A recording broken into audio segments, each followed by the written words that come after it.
Hello viewers, আসসালামু আলাইকুম। আমি ZaYn Miraj। সবাই কেমন আছেন? আশা করি সবাই ভালো আছেন। আজকে আরও একটা ভিডিও নিয়ে আসলাম, সেটা হচ্ছে রিঅ্যাক্ট নেটিভ অ্যাপ্লিকেশন আমরা এপিআইয়ের মাধ্যমে কীভাবে ডাটা পেজ করব। আর আজকের ভিডিওতে আমি দেখাবো লোকাল সার্ভার থেকে কীভাবে আমরা ডাটা পেজ করব সেটাই। আর এপিআই হচ্ছে ওয়েব সার্ভারের সাথে অ্যাপ্লিকেশনের যে কমিউনিকেশনটা হয় সেই কমিউনিকেশনের মাধ্যমকেই এপিআই বলা হয়। আর এপিআইয়ের মাধ্যমে আমরা অনেক হাই লেভেলের অ্যাপ্লিকেশন ক্রিয়েট করতে পারি। আর এপিআই খুব ইম্পর্ট্যান্ট একটা জিনিস অ্যাপ্লিকেশনের জন্য। বলতে গেলে এপিআই সারা অ্যাপ্লিকেশন ক্রিয়েট হয়, বাট 70% অ্যাপ্লিকেশন এপিআইয়ের মাধ্যমে ক্রিয়েট করা হয়। আর আজকে আমরা সেই এপিআই নিয়ে একটু সিম্পল কাজ করব। তো যেহেতু আমরা লোকাল সার্ভার থেকে ডাটাটা পেজ করব, সো লোকাল সার্ভার আমাদের সিস্টেমে অন করার জন্য সেটা আমি জ্যাপ যে সফটওয়্যারটা আছে সেই সফটওয়্যারটা এখান থেকে রান করে নিব।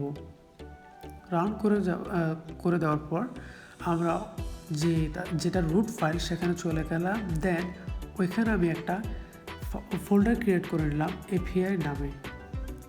আর আমরা অবভিয়াসলি সেখানে পিএইচপি প্রোগ্রামিং ল্যাঙ্গুয়েজের মাধ্যমে ডাটাটা স্টোর করব। সো আমি ওইখানে একটা পিএইচপি ফাইল ক্রিয়েট করে নিলাম, সেটা হচ্ছে index.php। দেন আমরা এখানে পিএইচপি করে এখন স্টার্ট করব। সো পিএইচপি, দেন আমরা একটা ভেরিয়েবল নিব নেম, আর তার আন্ডারে একটা অ্যারে রাখবো, যে অ্যারের ভিতরে আমরা ডাটাটা কী করব, এখানে স্টোর করব। আর আমি সিম্পলি এখানে জাস্ট আমার নাম দিয়ে দিচ্ছি, নেম ZaYn Miraj। দেন কন্টেন্ট হিসেবে আমি জাস্ট এখানে টাইপ করে দিলাম without problem life is nothing.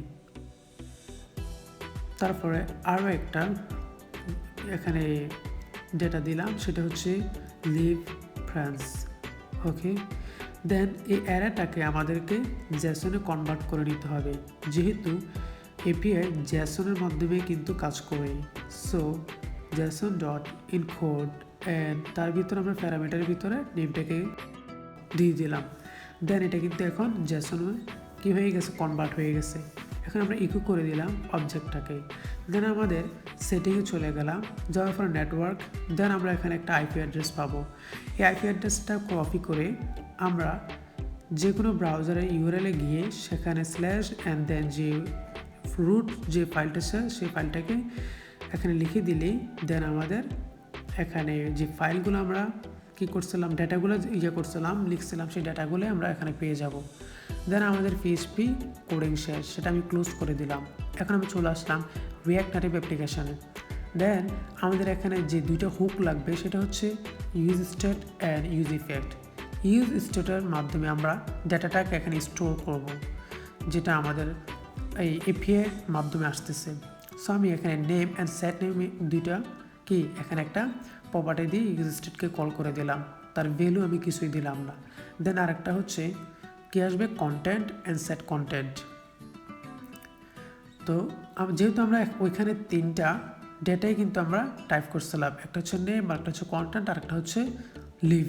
ঠিক আছে, সো আরেকটা হচ্ছে leave and set leave. So আমি এখানে তিনটাই কি প্রপার্টি লিখে দিলাম। দেন আমরা ইউজ ইফেক্টকে এখানে কল করব, কাজ করব ইউজ ইফেক্টের ভিতরে। দেন ডাটাটা পেজ করব। এখন আমরা যে লোকাল সার্ভারটা কপি করছিলাম সেটা এখানে পেজ করে দিলাম ডট। দেন আমরা সেটাকে রেসপন্সের নামে আমরা একটা ধরে নিলাম অবজেক্টটাকে ডট জেসন, আমরা জেসনকে কল করে দিলাম। দেন আমরা এই জেসনটাকে আবার আমাদের রেজাল্ট নতুন একটা প্যারামিটারের মধ্যে আমরা এটা কী করলাম, ধরে নিলাম। তারপর আমরা ভিতরে একটু সিম্পলি একটু ডিজাইন করে নিই ডাটাটা শো করানোর জন্য।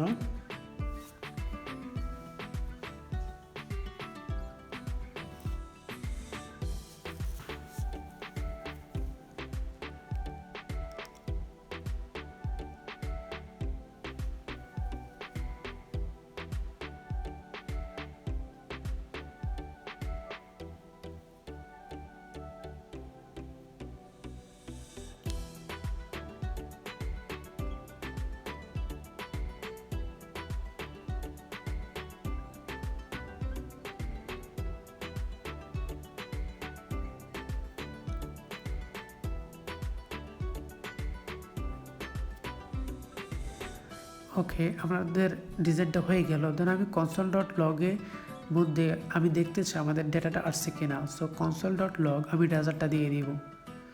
ওকে, এখন আমরা আফটার রিলোড দিলে আমরা দেখতে পাবো হ্যাঁ আমাদের ডেটা কিন্তু এখানে চলে আসছে। সো এখন আমরা ডেটাটা কি করব, আমাদের যে ভেরিয়েবলগুলো যে প্রপার্টিগুলো আমরা দিয়েছিলাম set name, set content and set leave, এগুলোর ভিতরে আমরা এটাকে কি করে দেব, রেখে দেব, স্টোর করে দেব। তো set name result dot name and set name set content result dot content and set leave result dot leave, then save করে দিলে কিন্তু এখন আমরা আমাদের ডেটাগুলো এখানে দেখতে পেতেছি, রাইট। সো ডেটাগুলো চলে আসছে যেগুলো আমরা এপিএম আমরা ইউআরএলে দেখতে পাচ্ছিলাম, পিএইচপি প্রোগ্রামিং ল্যাঙ্গুয়েজের মধ্যে আমরা যে ডেটাটা স্টোর করলাম। So thanks for watching this video and keep supporting me.